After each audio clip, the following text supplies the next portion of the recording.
Polineuropatia e quimioterapia. Existe relação? Eu sou Rafael Maffei, sou neurologista, e hoje eu vou falar sobre polineuropatia relacionada à quimioterapia. O que é polineuropatia? Polineuropatia, se a gente for dividir a palavra, quando a gente fala poli, a gente se refere a múltiplos. Neuropatia, a gente se refere aos nervos que estão na periferia ali do sistema nervoso. E patia aí é uma doença, né? Então, uma doença dos múltiplos nervos, os nervos periféricos, né? E os nervos, eles são um prolongamento, então, do sistema nervoso. O sistema nervoso central, ele é composto pelo cérebro, o tronco encefálico e a medula, e a conexão que a gente tem entre o cérebro e o nosso corpo, que vai trazer as informações da sensibilidade para o cérebro e levar as informações da motricidade para os músculos, quem faz são os nervos, que saem lá da medula até os músculos, por exemplo. Então, eles vão fazer todo esse trajeto até as mãos e os pés, por exemplo.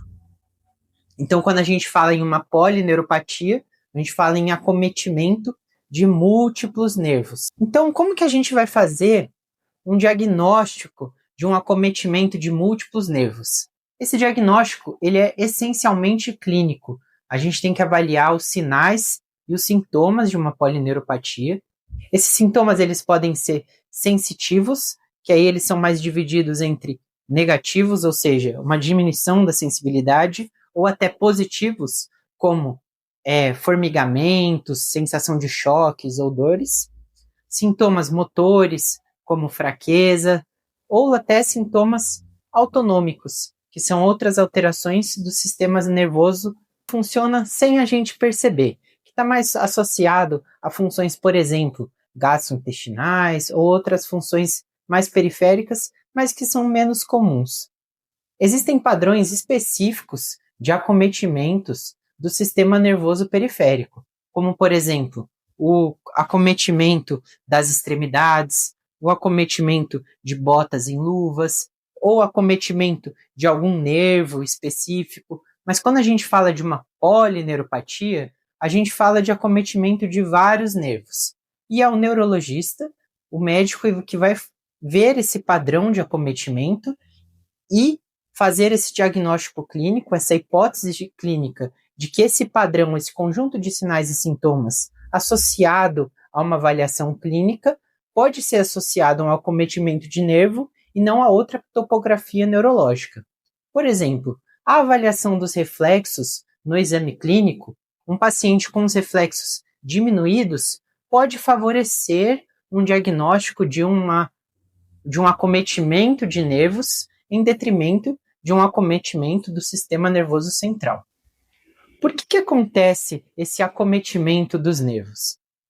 Quando a gente vai pensar naquele paciente, por exemplo, com formigamento nos pés, a gente pensa que aquele nervo que está indo desde a medula até o pé, ele tem um trajeto muito grande que ele faz. Pensa que é como se ele fosse um fio que vai dali da medula até o pé, ou da medula até a mão. O formigamento que acontece ali na extremidade dos dedos, ele sugere um acometimento lá daquele nervo que está ali na ponta, ou ali na ponta do pé. Esses nervos que têm um trajeto muito longo, eles são vulneráveis a fatores tóxicos, como, por exemplo, a quimioterapia. Existem esquemas de quimioterapia que são mais tóxicos para o nervo e esquemas que são menos tóxicos. Quando o nervo ele tem que fazer um trajeto muito grande, ele tem diversos fatores que tornam mais vulneráveis, como, por exemplo, a necessidade de transporte de íons, que são aquelas substâncias que dão a manutenção ali para aquele nervo, ela é mais dificultada quando ela tem que ser feita por um longo trajeto, mesmo os vasos sanguíneos que têm que chegar numa distância muito longa, a distância que esse nervo está do seu corpo celular, ou seja, aquela como se fosse a cabeça do corpo do nervo, ela está longe do resto do seu corpo, ele tem que fazer um trajeto muito longo. Então, esse nervo ele é muito mais vulnerável a esses agentes mais tóxicos. Por isso que a esse nervo que ele é muito longo, ele começa a sofrer primeiro. Porém, existem diagnósticos diferenciais. Mesmo quando o paciente fez uma quimioterapia, é necessário avaliar outras coisas que podem acometer o nervo. Por exemplo, uma doença que é muito comum gerar um acometimento de múltiplos nervos é a diabetes. A diabetes classicamente gera uma polineuropatia diabética. De maneira similar, níveis altos de açúcar no sangue geram um comprometimento da circulação que vai lesar principalmente esses nervos que são mais vulneráveis e que têm um trajeto mais longo no corpo. Então, é um diagnóstico diferencial importante. Ver o paciente que está fazendo quimioterapia, mas que às vezes também tem uma diabetes, ele tem 2 motivos para ter um nervo que está sofrendo. Além disso, existem outros diagnósticos diferenciais, como as doenças inflamatórias, doenças metabólicas, que podem gerar padrões de acometimento do nervo, bem como outras lesões, como na coluna ou mesmo no cérebro, que podem mimetizar padrões de acometimentos do nervo. Por isso, é sempre necessária uma avaliação neurológica muito detalhada. E o tratamento da polineuropatia? Será que a polineuropatia associada à quimioterapia, ela vai regredir? Esses sintomas eles vão cessar? Isso vai depender caso a caso. Então, o tratamento ele vai ter alguns pilares. Um pilar muito importante vai ser a reabilitação. Muitos pacientes, após cessar a quimioterapia, isso vai depender muito do quanto de dose que foi feito, do esquema quimioterápico que foi feito, mas eles vão tendo uma melhora ao longo do tempo. E é muito importante, um dos pilares é a reabilitação, seja ela a reabilitação motora ou a reabilitação sensitiva também. Então, o paciente ir voltando às suas atividades e estimulando. Outro fator muito importante é o diagnóstico diferencial e avaliar as comorbidades, ou seja, as outras doenças.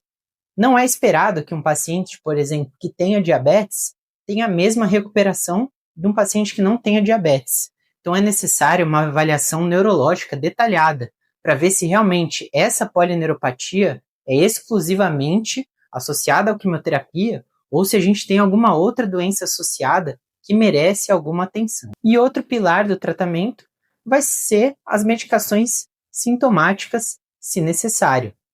Então, aquele paciente que tem um sintoma negativo, um déficit neurológico, por exemplo, ele não está sentindo aquela perna, ele vai se beneficiar de uma reabilitação, por exemplo, de um estímulo. Porém, se o paciente tem muita dor ou formigamento, sensação de choque, existem medicações que modulam a sensação do cérebro e podem ajudar com que esse paciente consiga ter um alívio sintomático e que a gente possa titular essas medicações para que ele possa ter uma melhor qualidade de vida e consiga ir ao longo do tempo melhorando dos sintomas. Em resumo, a polineuropatia associada à quimioterapia, ela muitas vezes é de avaliação individualizada, vai depender muito do esquema da quimioterapia que foi feita, ou seja, existem esquemas mais tóxicos e menos tóxicos, e vai depender da quantidade de dose que foi feita, e vai depender também de uma análise diferencial do paciente. Existem pacientes que têm outras comorbidades que também atacam o nervo e que merecem muito cuidado. O tratamento ele vai ser multidisciplinar, com reabilitação e, se necessário, muitas vezes, medicações e sempre tratamento das comorbidades que também podem danificar o seu nervo.